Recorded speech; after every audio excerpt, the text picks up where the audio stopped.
Hi, it's Nick on the 6th of October with the fifth episode of the idea of handling emotions maturely. And interestingly, I was just sitting out in the sun having a cup of tea with my partner, and we were chatting, and she was talking about feeling bad about feeling bad. And I thought, isn't that such a big idea that I think many of us feel bad about feeling bad.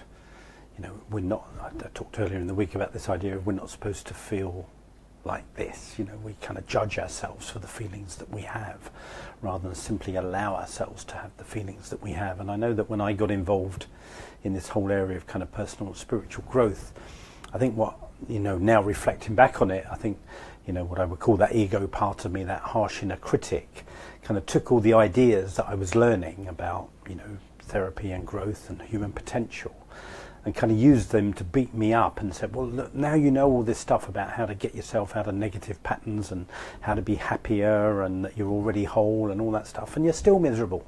You're still depressed. What's wrong with you? I don't know if you can resonate with that, but it's been a pattern in my life. It's like, in a way, the more accumulated ideas I have and the more I learn, that my ego has just beat me up, saying, well, you know all this stuff and you're still not using it. You're still not as happy as you could be. So I think it does require incredible amounts of self-compassion to be able to say, yes, I know all this stuff, yes, I've been to all the workshops, I've read all the books and all the rest of it, and I'm still not feeling necessarily as happy as I'd like to, and that's okay.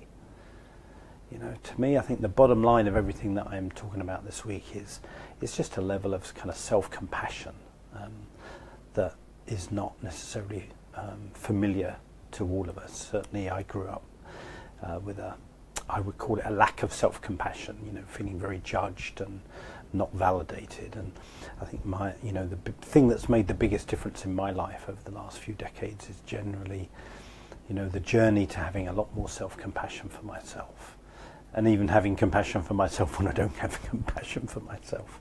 So that's the thought, really. It's like, don't feel bad about feeling bad. Every human being feels bad at times, and sometimes a lot of the time.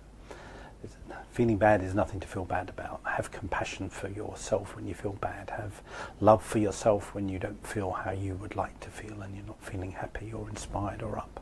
For me, I talk about leading with inspiration a lot. That's my project now. And also a lot of it is about having so much compassion for when we feel uninspired or even depressed or even miserable.